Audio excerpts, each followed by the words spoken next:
Please welcome the co-founders of Telltale Games, Dan Connors and Kevin Bruner.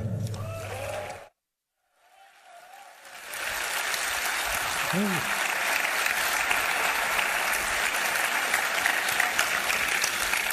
right. Hi. All right. Well, it's great. It's great to be here at PAX. We're super excited to. PAX is one of those things, and Penny Arcade, one of those organizations that have been part of our lives since we started Telltale, and to see what they've built and see the community, the way they've been able to bring the community together and create a real good atmosphere around video games has just been super positive. So, kudos to Mike and Jerry and Robert and everyone involved at Penny Arcade, because it's just, with all the negative crap around games, it's good to be around people that just love it and are passionate about it. And kudos to you guys for coming out in the cold and the snow. Thank you, Boston. So, I know you guys are probably familiar with this work. This is Telltale a la now. And we're really proud of everything we're able to accomplish. But I'm wondering who in the room knows these guys. Oh, not those guys. Hold on. All right. A couple. A couple, yeah. Go ahead. How about that guy? All right. And if you know this guy, we're sorry. I found this on my Hector. Yes. I found this installed on my iPad the other day by one of my kids. I was pretty. If you play anyway. How about? Well, everyone knows those guys. Yeah. And you all know that guy. And now maybe the most obscure. Yeah? Puzzle Agent fans out there? Puzzle Agent. We saw Graham Annable, who created Grickle, the other night, and I don't know if everyone saw him at the Oscars, that he was up for a nomination for his work with Box Trolls and everything else. So part of our Telltale family that's gone on and done great things. So, we wanted to come out here and talk about Telltale and how we started it. I think Kevin and I are the first two people to ever do a story time together. So we wanted to tell you the story of how we came to build Telltale and why, and then how two guys like us, grew this thing to what it is. So we're going to start at the very beginning.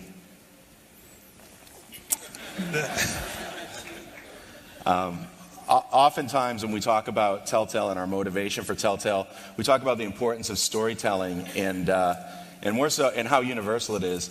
And more importantly, we talk about it as the fact that interactive has been part of storytelling since the very beginning as well. Mm-hmm. The idea of sitting around a campfire telling a story. It's something where there's a storyteller and listeners, and the storyteller tells the story based on what the listeners want to hear, what they want to talk, how they want to see the story go, and we feel like that's been at the core of it since the beginning of storytelling. And moving on, and then it gets kind of a little bit more interactive for the modern age with like all choose your own adventure books, which I had a bookshelf full of choose your own adventure books when I was a kid and just read them over and over and over again. And then you get really enamored with the idea of like stories are pliable. You can make your own versions of these kind of things. And then you do that with your friends when you're in school playing D&D, when you find the great DM. Yeah. So you kind of graduate from being told stories to kind of being able to manipulate stories to you and your friends sitting around making up stories and like tabletop role-playing game and just goofing off with that. And that's really a lot of what inspired Telltale and what inspires us, is this idea that stories are kind of these toys, these curiosities that you can play with, that they're not just these passive things that you watch and you read, but they're the things that you and your friends can kind of dig into and do together.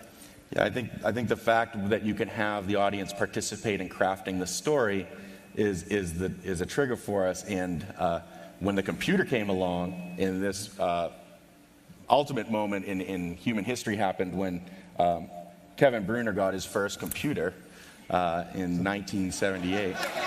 So that is me getting my TI 99-4A, which I love the hell out of that thing. I was parked in front of that thing 24 hours a day and wrote a lot of text adventures on it, and not a lot of graphics because graphics weren't a thing then. Hence, in the great Infocom games that everyone shared that really started to start PC gaming. So I never got a computer. I'm from Boston too, and I'm not using that as an excuse for saying people from Boston aren't computer literate, but I was more playing, I had my Patriots jersey and I had my Big Jim that I got for Christmas. And he had the Kung Fu arm press, but I was using this new technology to try to get his leg to kick. And I failed. And that kind of started me on the path to what I would be, because I don't know if people know this, but I started my career in games as a tester. I started at LucasArts, and I had come out there. I was in Boston. I was born in Lynn. So I don't know if anyone knows Lynn or is from Lynn, but yeah. The cool thing about Lynn is, even in California, when you go to Lynn, you say, "Oh, I'm from Lynn," they go, "City of Sin." You say, yeah. That's where I'm from, or born anyway. My mom's from there. So I was here, and I went to UMass Amherst, yeah. And kind of in 1990, the path from UMass Amherst to San Francisco kind of went through Colorado up to San Francisco if you went west. And I was with friends of mine from LucasArts who said, "Hey, they're hiring for testers down at LucasArts. You wanna do that?" And I said, I don't know. It's not really my thing. I don't really know much about it. He said, "Well, look, come over and play a PC game at me tonight, and we played Indie. So come over and play Indie, and then go in for the interview." So they asked me the next day. I talked to them. It was all good. We were getting along. They said, "Well, have you played PC games before?" And I said, "Well, Indie." "Oh, that's great. You're hired." So I went in for my first day and sat down, and they said, "Dan, just go ahead and start the game. Go ahead and play." So I sit down. They said, "What you got to do? Does anyone know DOS? Does anyone remember DOS?" All right, so you guys will appreciate this. So they said, just play. So it's my first day on the job, and I walk in the test pit, and there's Captain Trips, who is Joe Ashburn. He's in his tie-dye and his sandals, and there's Bill, who does all the flight sims, the Korean War veteran. I mean, it's everything you want in a test pit that you can imagine. And I sit down to play, and I say, "Okay, I'm ready." I said, "What do I do?" And they said, "Well, just type in CD ... I said, "All right, CD ... That's easy." And this is what they meant. This is DOS. CD ... It was Day of the Tentacle. And I'm like, "Okay, well, this is easy. I can do this. Is CD ... So I type. So I look at the C prompt. I say, "Oh, CD ... Right? And I'm like, "Okay, it didn't start. Hey, Cap, I typed in CD ... and I got this. Syntax error. Uh-oh, I think I broke the machine. It's still my first day." So I look at Cap. I say, "Cap, CD ... it says syntax error." He's like, "Oh, don't worry about that. It's CD ... I said, "Oh, CD ... which was the same thing." So I looked at them, and all of a sudden, the real smart guy comes over and says, "I can't get this started. I think I got my first bug." And the real smart guy comes over and types. He looks at me. He's like, types in CD ... game starts. I'm like, "Oh, that's great." He never told me what he typed, but I'm like, "That's great. I'm playing." And later I heard he went back to my boss and said, "Gee, that new guy's an idiot." but I realized something there, that user flow at that point was not only not user-friendly, it was actually user-hostile. When you verbally gave out how to launch the game, it sent you to a syntax error. And that was the state of the games industry in 1992. So really only smart people played, or people who kind of obviously knew what to do. And it's not super complicated, but I'm no programmer. So I use that ability as that perspective of someone who doesn't understand to help bring new people in as games got more complicated from going from DOS to loading CD-ROMs to Win95. Oh God, right?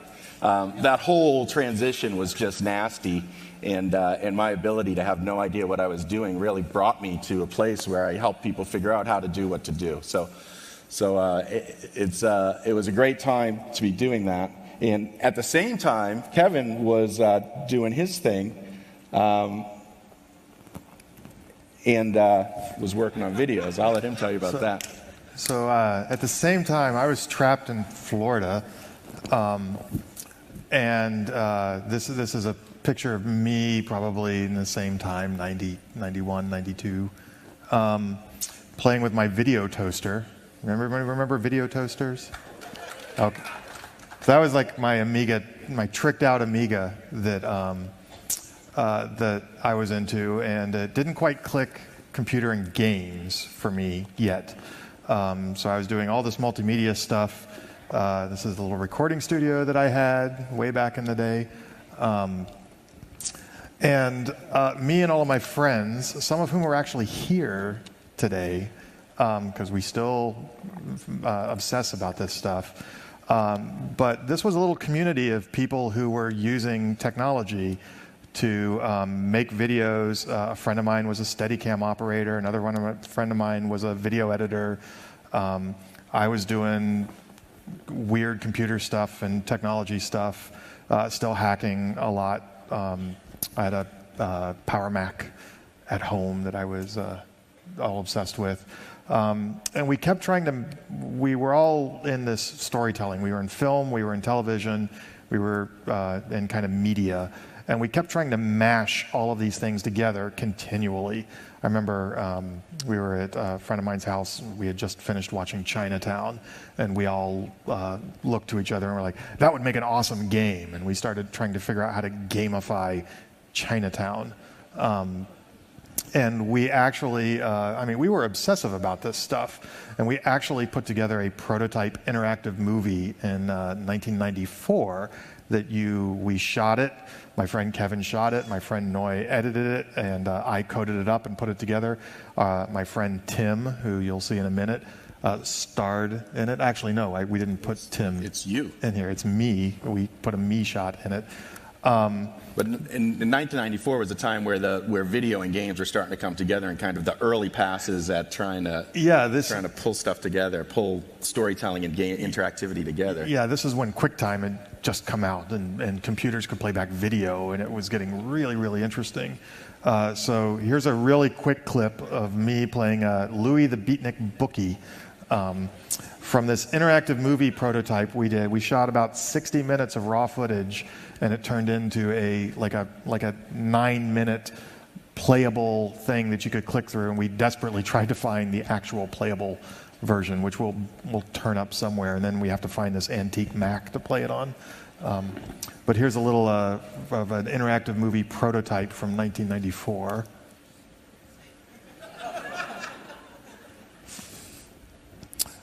There's no audio because there's time code screaming over the top of this. So that's all there is there. But we were, thanks, Joe. But we had all these new toys to play with. We had these new digital video editors. We had these cameras. We had computers that we could program. And we were just continually just trying to mash all this stuff together. And it didn't fit together really well and really organically. but it was all of our favorite things. And that kind of goes back to like when you were playing Dungeons and Dragons, and even back then, writing utilities on the computer to help manage stats and things like that. And it's just kind of this obsessive desire to just like take everything that you love and try to make it all play nice together. So that's one of the things that I was doing. You were also obsessing about trying to play with cameras. And I was in the embarrassing film clip part of the presentation. I was working with Dave Grossman and Jesse Clark, who I worked on Sam & Max with. And I met Dave at Lucas, and we put together a local cable access show in Marin. It ran from like 93 to 97. We really worked hard on it and did a lot of work on our writing and acting and everything else. And it was a real early start of just working on storytelling and story beats and trying to make something compelling. And I dug the video up, and I thought my performance was much better. But this here is this. In this part, I'll lead in a little bit. Dave wrote a part for me where it was a guy with a really bad hangover who didn't say anything except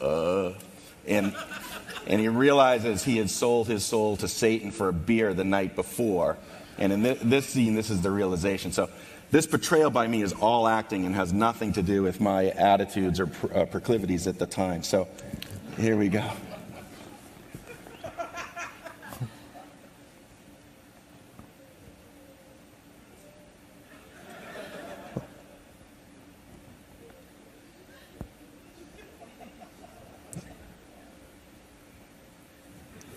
is there audio? Standing around. Time's a wasting. Remember our deal? Get to work, Wham. Nostalgia. You can also see the blossoming of my management style there for people who are currently get to work, Wham. And that was broadcast. Lots of times at like 2 a.m. in the morning, which was good. People tended to call me at 2 a.m. and say, I just saw you on TV, which was a highlight for me. So we were doing all of this together at Lucas, and I think at this point, Kevin started trekking across country. I was working for a little video game developer in Florida that went under, and I was really desperate to. I was making helicopter games where you flew helicopters around and just blew the crap out of everything. And that was a lot of fun, but I really wanted to work with little people. I really wanted to get like human animation and that kind of stuff, and nobody was doing it in town. So I started looking for work and ended up going out to Lucas, where they showed me a game that they wanted me to work on that had little people in it. It had little skeleton people in it, which turned out to be Grim Fandango. And thanks. Yeah, Grim, and we just released the anniversary edition of Grim that Tim and the folks at Double Fine just remastered, and there's developer commentary in there, which is really awesome. It was fun to get the band back together and participate in that. But this is LucasArts, kind of the day I showed up, and this is actually during production on Grimm.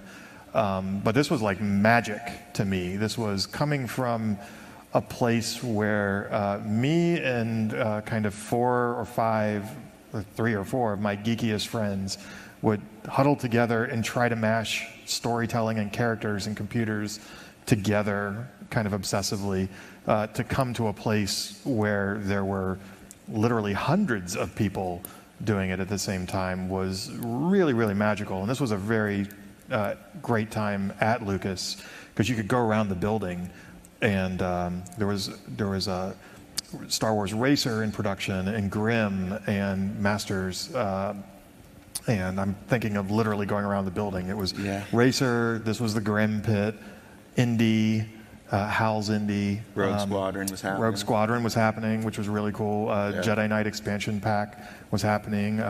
Guys like Ray Gresco were walking around the hall, and you could be like, dude, that's freaking Ray Gresco. Working with Larry Holland and the team at Totally Games. Yeah. And my office was right next to Tim's, which was just an awesome experience. Just sit there and beat him. So these are some of the things that were going on, and some of the things that Kevin and myself both worked on kind of while we were at Lucas, and eventually we ended up as a producer and lead programmer on this title. In a world where evil lurks around every corner, where villains rule the streets with impunity, and hope is a four-letter word, a mighty force for justice will return. And heaven help the guilty.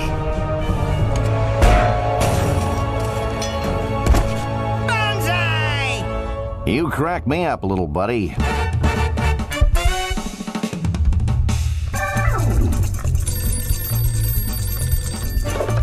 Commissioner, how's the rash?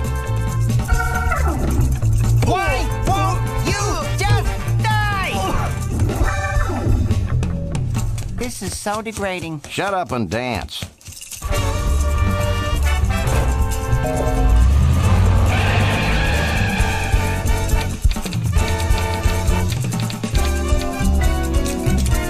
Holy bouncing Buddha, Max.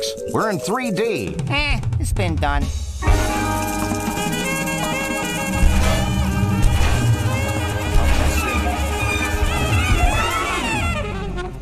Still breaks my heart. coming soon or not. So we were working on Sam and Max together as producer and programmer, and it was a really important time for the two of us to really figure out how we thought about the world and things. And I think something that's important, and when we started Telltale, we were coming from a place of people who work in positions that enable the creative and help create a process for the creative to succeed. And that's why Telltale has been so prolific in the amount of content it's put out versus the strategy of, I have the greatest idea that has ever been thought, and I'm going to make it a reality, which is a different business model, and some people can pull it off. But for us, it was never really about that. It was always about how do you create an atmosphere where we can do this, where we can transition into storytelling games, or we can make this happen and push interactive storytelling forward. And what do we need to do from a tools perspective? What do we need to do from a code perspective? What do we need to do from a structure perspective, distribution perspective? These are all the things that were on our brains all the time. And the first thing we needed to do was get out of LucasArts. They were going all Star Wars, move into the Presidio. The new president had come in, and we had been at a time, I think, I was there for 10 years, so I think it had been a new president every 2 years. So Simon's time was up, Simon Jeffrey, who was a great guy who did a lot to bring back the LucasArts stuff, and a new guy was coming in, and this guy was coming in from outside the industry. He was from marketing, and he was outside, and he was going to turn it around. He had a great new strategy, which was build the highest quality games on time and on budget. So I looked at Kevin and I said, "That's a great idea. That's great. Great game plan, Belichick. Let's do this." You know. So we were out of there, and we decided to set up Telltale. And I think this next one is Kevin's home office. Yeah, this is literally day one of Telltale. We left Lucas on a Friday. And we took, so that's a little LucasArts swag there. And it's interesting because this is literally like, okay, we're going to try and do this thing, and we're going to fire up the machine and start writing a new game engine from scratch with an empty editor. And but it's one of the things that's interesting, it's telling is this is one of my little favorite artifacts, my little tchotchkes that I have in my house, which is this old television.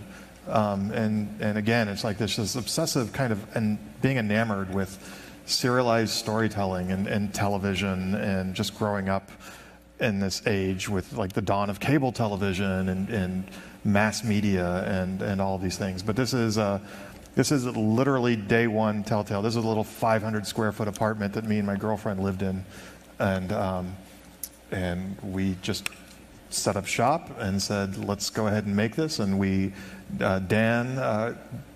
invited a few people over. The famous Brendan Q. Ferguson was there. Couple, John Scrow, who's still at Telltale, and a few other, just a handful of people. And one of the first things we did was we looked at one of my favorite games, because I was like, okay, we're going to make this new storytelling company.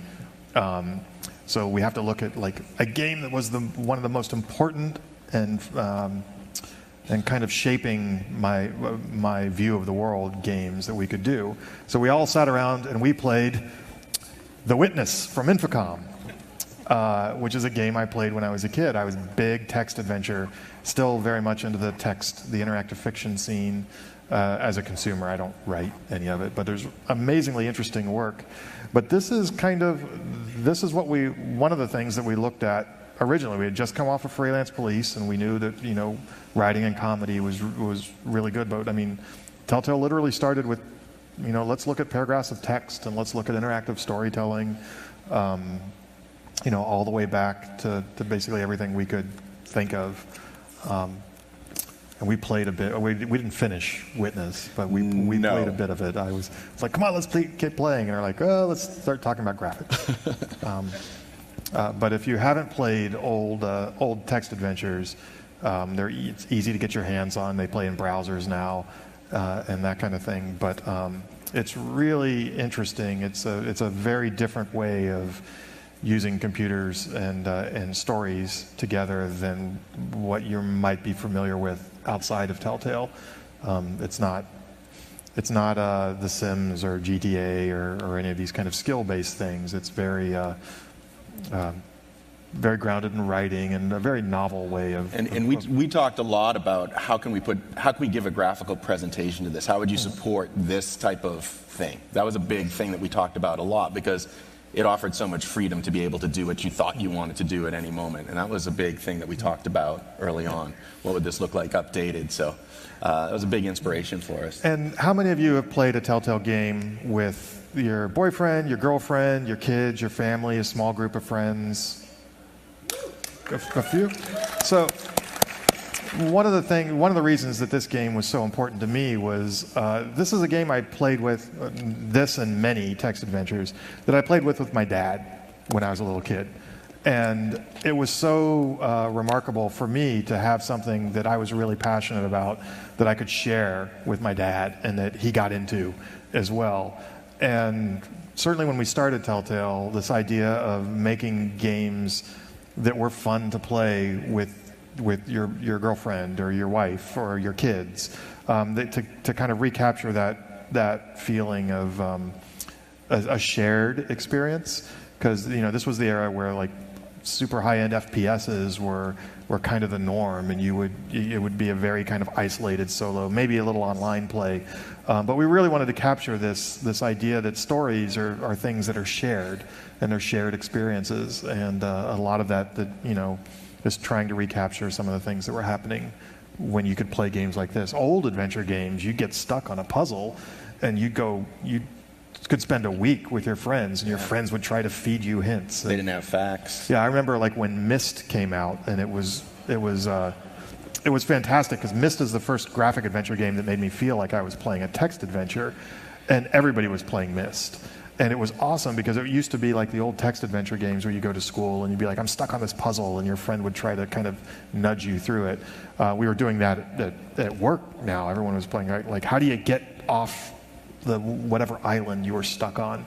And it really captured that kind of social kind of water cooler effect that it felt like kind of had eroded away from games. And that's one of the things that I think at Telltale we were able to bring back to the table. And it's fun to play with a couple of people sitting around a couch, and then it's fun to get on the internet and compare your stats about what choices you made. And a lot of it is grounded in just kind of trying to recreate some of the magic that these older games had. And we walked through this, and we walked out of Lucas and started working towards our business plan immediately. We had to have our business plan. We walked out on like April 14th. My wife told me she was pregnant on April 16th, and we tried to have a business plan ready for E3 by like May 3rd. So we were cranking, and this is from our first business plan, which this is miraculous for really two reasons. One, how true Telltale's been able to kind of stay to this nascent vision. It's not exact, and this got reformed over time, but also how putrid of a slide it is. And that we actually, this really made Kevin and I realize that art and all of that were going to be real talent was going to be real necessary on the art and graphic design. We figured we probably should hire an art director. But it's certainly this, and then and the other thing we did, we started working on our first game, which was Telltale Texas Hold'em. And I don't know if anybody's played this, but we started working on this. There was a couple key things for this. One thing, we really wanted something where the user was doing things that the characters would have to respond to, and the characters would have to understand what the player was doing by clicking the button. So if they were raising, the characters would all respond with a big raise comment. So it was very important to build characters that responded. And it was also important that they all had no legs, because we didn't have much money and we were doing the whole thing. When we made this, we called in every favor that we had. So this was all like volunteer artists sneaking hours here and there, and volunteer voice talent. Brendan is actually the voice of Theodore, of Dude Bro there, and I mean, literally just scraping by, like anybody who could animate anything for us, anybody who could do some sound recording for us, who could write some music for us. I wrote a line of dialogue. Yeah, it was, everybody was pitching in. This was a real super scrappy effort, and it's still for sale today. If you go to Steam and buy the Telltale Everything Pack, which you should go to Steam and buy the Telltale Everything Pack as quickly as possible, it's included in there, and it's funny because in some regards it was like a slug project that we were just like, let's see if we can build anything, and that's why it's like didn't have legs. It's like, let's keep it simple. Let's just see what we can get to the screen as quickly as possible. And poker was all the rage on TV. Texas Hold'em was hot at that point. And we put it on, for sale at TelltaleGames.com. So it was also our first product testing. And all of this was important, like the horrible business slide, the Texas Hold'em game, and actually going to market.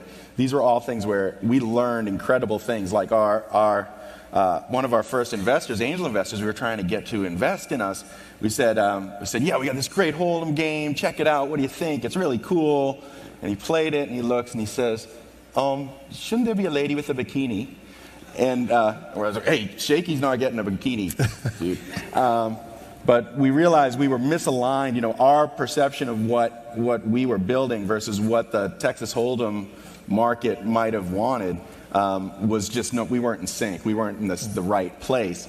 So we realized we had to really understand the audience we were selling to, and it was important to get that knowledge and get that understanding. And then that slide in our business plan evolved over like the next 7 months. And finally, the e-commerce piece, we could only take money from half the people that we're trying to buy.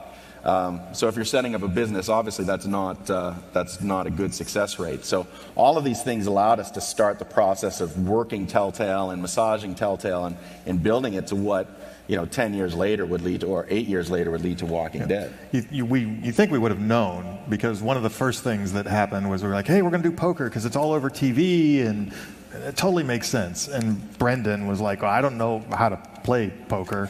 Because we were like, we're going to do the social aspect of poker. It's like playing poker with your friends.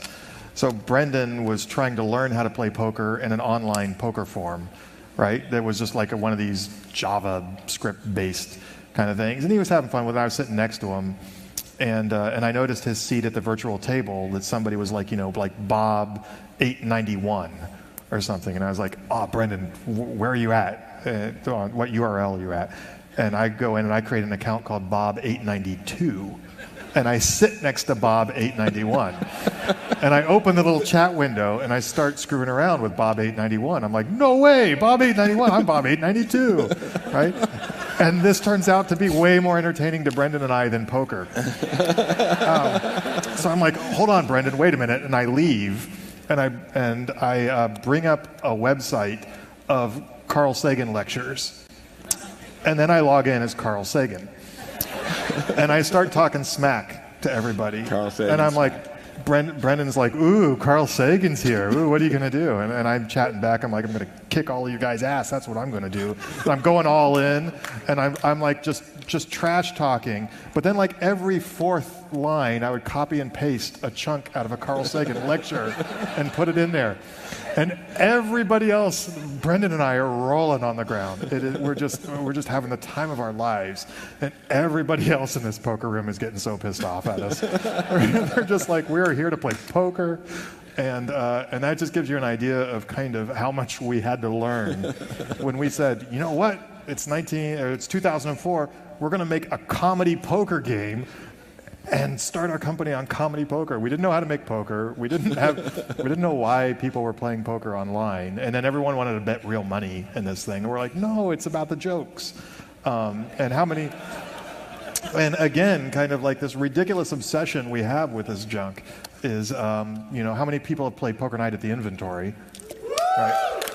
So the press release for Poker Night at the Inventory proclaimed that it was the Citizen Kane of comedy poker games. And we stand by that today. It is the Citizen Kane of comedy poker games. But like figuring out like the things that we really cared about, the things that really kind of entertained us, and how to make a business around it and do that. Like we knew we were gonna have to self-publish because Sam and Max, which we loved, had just gotten canceled, and publishers weren't interested in making this kind of content. And this is just an example of like we wanted to hit the ground running. We wanted to be dialogue driven. We wanted to be character driven. We wanted to get up to speed as fast as possible. And one of the first things we did. Do you want to tell the pottery class? Oh yeah, you can. So this notion of building it and getting it started was something that's been very important to us throughout the iterative process and refining things. And Kevin was telling me about an interesting story that he had just read of something that the Carmack. Carmack just tweeted an interesting thing. John Carmack, who I follow. I don't know John Carmack. Met him a couple of times, but he tweeted this thing where there was this pottery class where at the beginning of the semester, half the class was told that they were going to be graded purely on quality, and the other half of the class was going to be graded purely on quantity.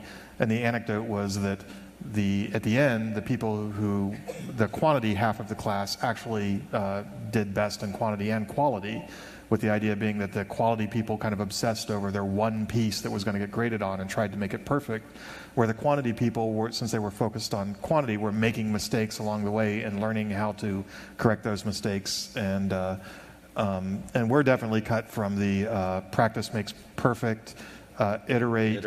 Like work as quickly, just get as much as possible. I often say, like, if we have to make 100 stupid decisions to get to the one good decision, then let's make 100 stupid decisions right now. Let's start making stupid decisions as quickly as possible. The beauty of it is we have all of you to tell us about them. Yes. So we can respond. And it's interesting because Telltale is creeping up on its 100th episode. So it's been a long road. But it starts with some pretty flawed ideas, but a passionate kind of execution and willingness to learn.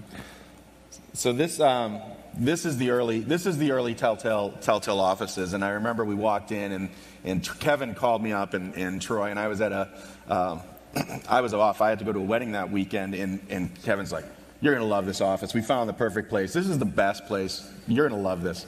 So I said, "Okay, great." And I came back on Monday, and I drive by, and I look at the address, and I'm down next to the sewage treatment plant. And the dump is across the street, and I just passed San Quentin, and I said, okay, I'm going to love this place. So I pull in and come in there, and I'm looking around and look at the space, and I look at the window, and there's a hole in the window, and I said, and the landlord was there, and I said to Kevin, I said to the, what's that hole? And Kevin says, yeah. To the landlord, he says, yeah, are you gonna fix that bullet hole? And he's like, look, It's not a bullet hole.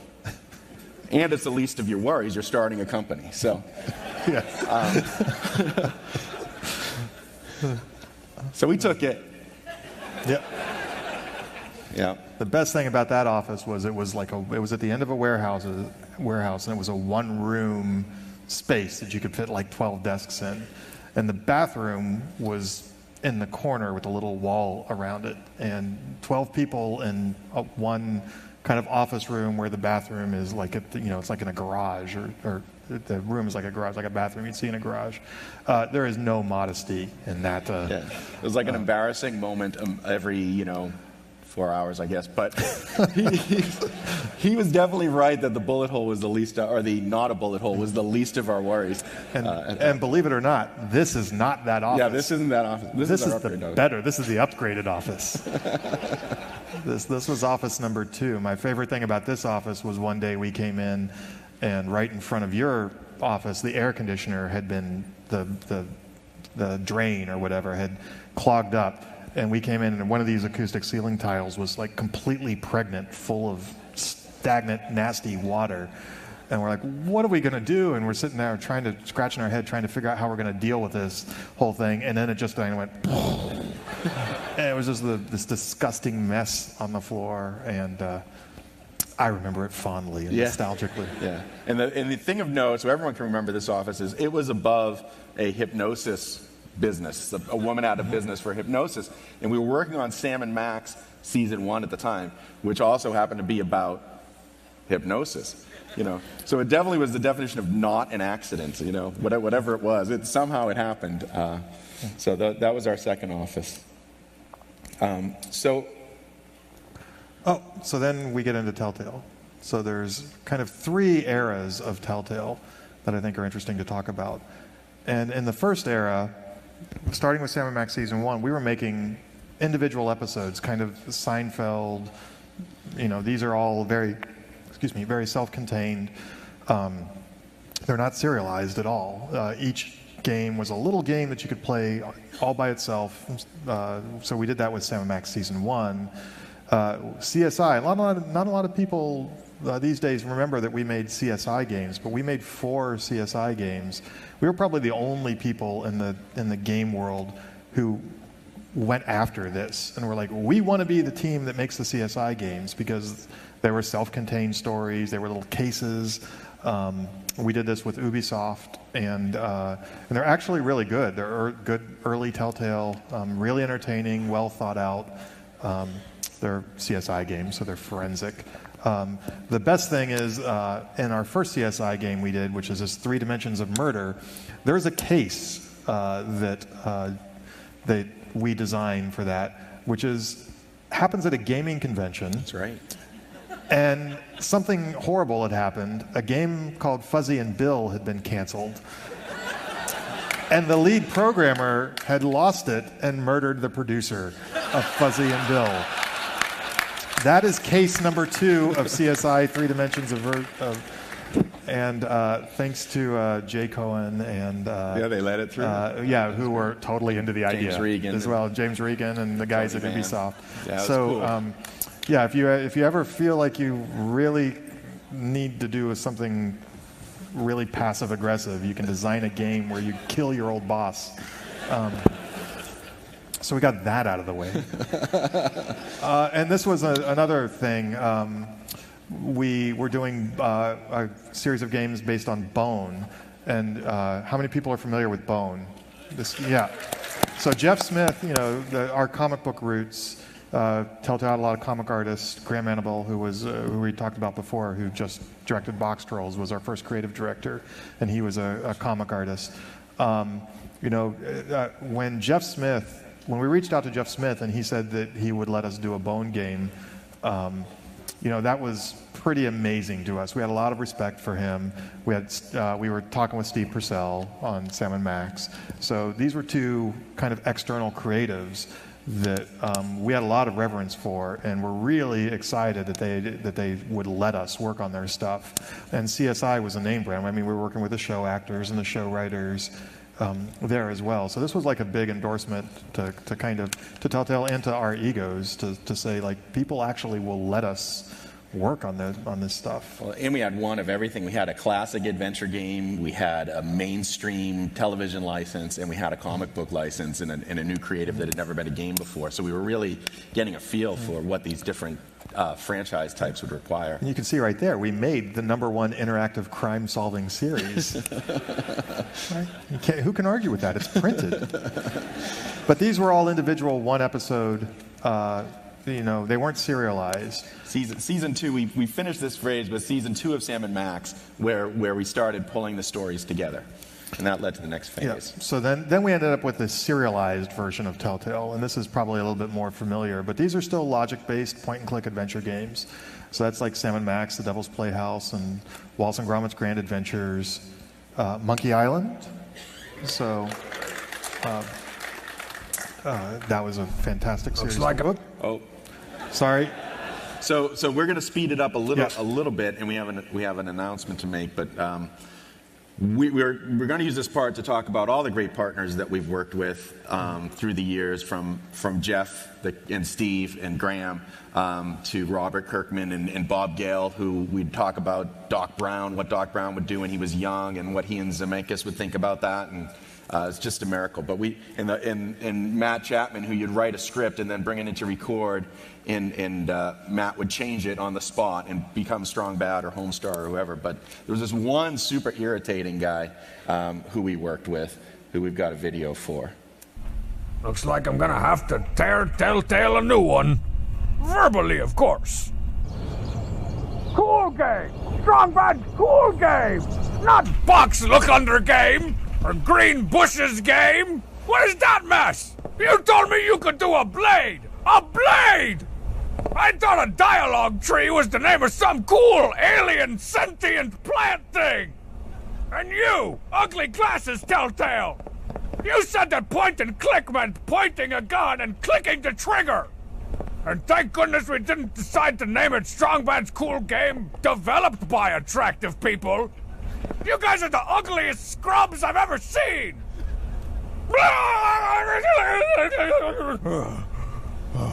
Okay, calm down. Keep it together. Here's what you do to save this game from certain doom. Fade in. Interior. Awesome video game. Day. In a world where reality and video games have merged in a pixelated cataclysm. Can Beefy, Robot Pant and Strong Bad restore order to the galaxy, save the princess, and slay the dragon? That's all I got. I'm gonna go find the sandwich cart guy.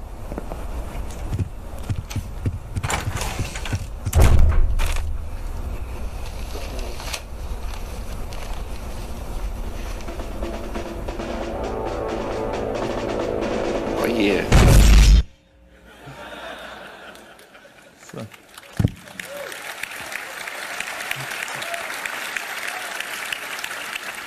So we're trying to be cool and look at the clock and get our presentation done. We're running a little bit behind, but we had an important announcement we wanted to make that's going to require some housekeeping. So, yeah. Besides, go out and buy the Telltale Everything collection. Besides, go out and buy a Telltale Everything collection. Yes. Well, they're not going to be able to buy the Telltale Everything collection. It's sitting from their seat. There's not good internet. Is there Wi-Fi here? Right. So. Right. So maybe it'd be more convenient. We're going to give you all the Telltale Everything collection with a passcode, and people are going to be coming by and handing it out. All right.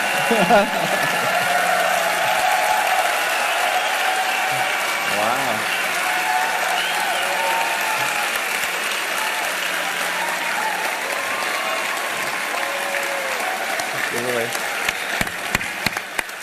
It does include Texas Hold'em. Now that is almost a $40 value. So the enforcers are going to come and hand out Steam codes up along the aisles, and take one for yourself and pass it along. There should be enough for everybody in each row. But be kind and take the one for yourself, and let your neighbors have the next one. And thank all of you guys for coming out. Thank you for coming out. We're going to keep going. And all of these games are in the Telltale Everything Pack except for the CSI games. CSI. Which you have to go to. They're Ubisoft's games. They're not our games. They're excellent. I would go out and buy them. But yay! Go play some Fuzzy and Bill. So then a neat thing happened when we got into all the serialized stuff, right? We figured out that the stories and like longer season arcs were really good, but they were still puzzle-based games. And we decided kind of the next era of Telltale that started with Jurassic Park was to just really go all in with character and playable stories, take everything we had learned. And that's kind of this era of Telltale where... this leads up to Walking Dead. Yeah. It gets us to Walking Dead. Yes, Walking Dead.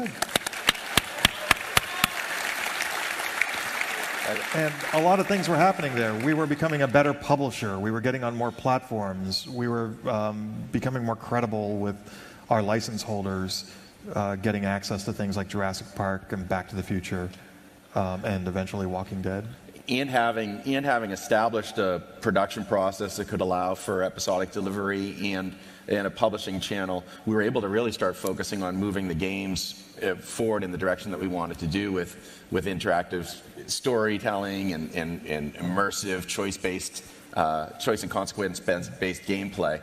And a lot of that came from the work that went into Poker Night and JP and Back to the Future that were all evolutions towards what would eventually become The Walking Dead. Yeah, if you had said in 2004 when we started Telltale, the game of the year is going to be a digitally distributed adventure game based on a television show license, I think everyone would have told you you're crazy, and we probably felt a little crazy. But when you're making interactive movies with your dragging your friends into it when you're a kid, and when you're making cable access shows, you kind of got it bad at that point.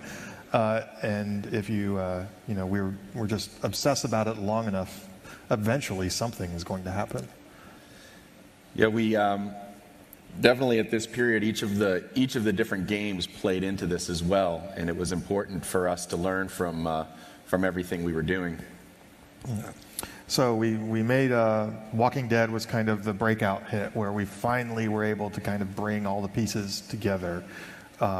And since then, we did Walking Dead Season 2. We've done yes, if you've played Walking Dead Season 2. How many people have played Wolf? Okay. Wolf is a little magical because something really weird happened with Wolf, which is we licensed the comic, which was awesome, and then we made the game, and the game was official canon, which was fantastic. Great. It's the first time Bill we Willingham was excellent to work Bill with. was awesome to work with. And then a crazy thing happened where then they took the game and they turned it into a comic.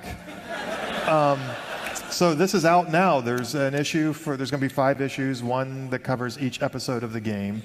And then I guess we'll license the comic back and remaster the game, and it'll be like Inception.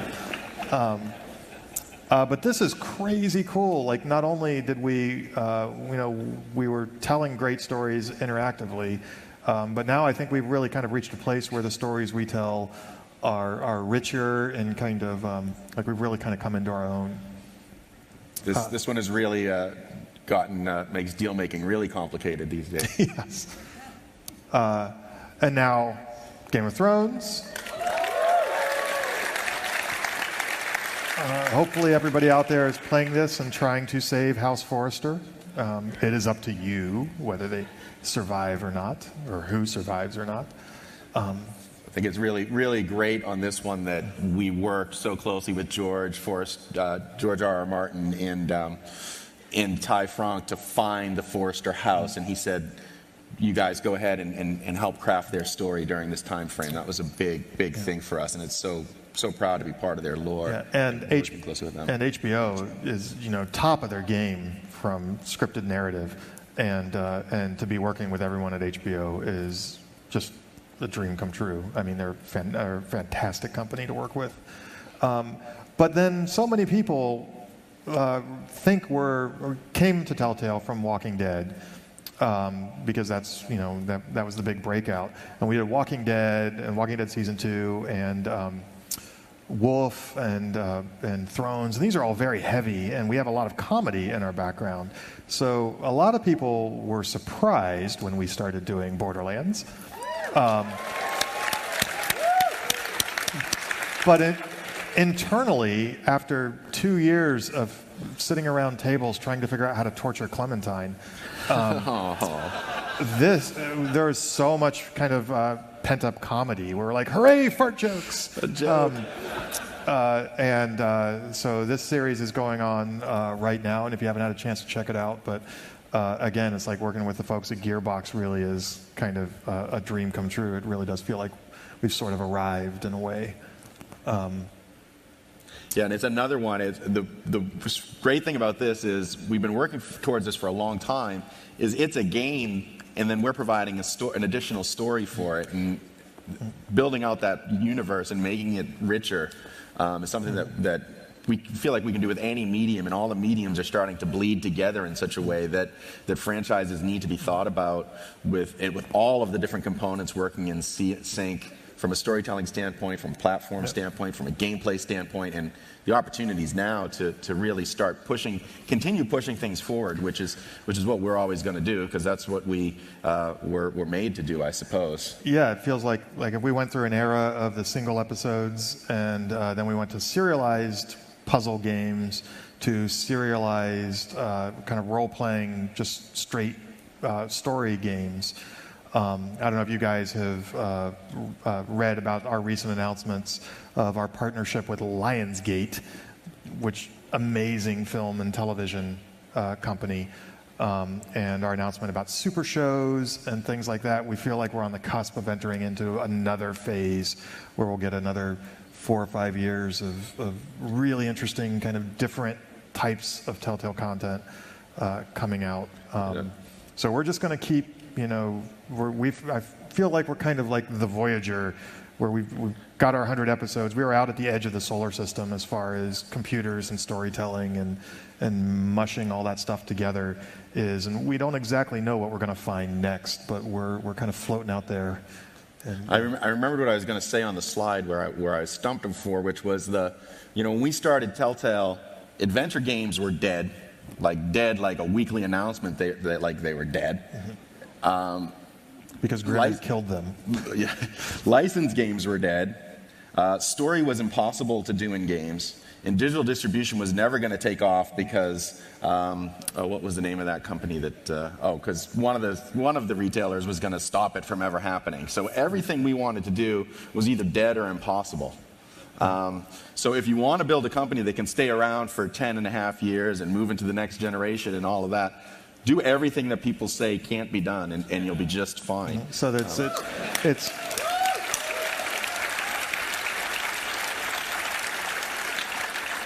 slightly different strategy than the make great games on budget. Do that too. So thank everybody for coming out. It's been awesome to open PAX. Enjoy your everything PAX. Thank you.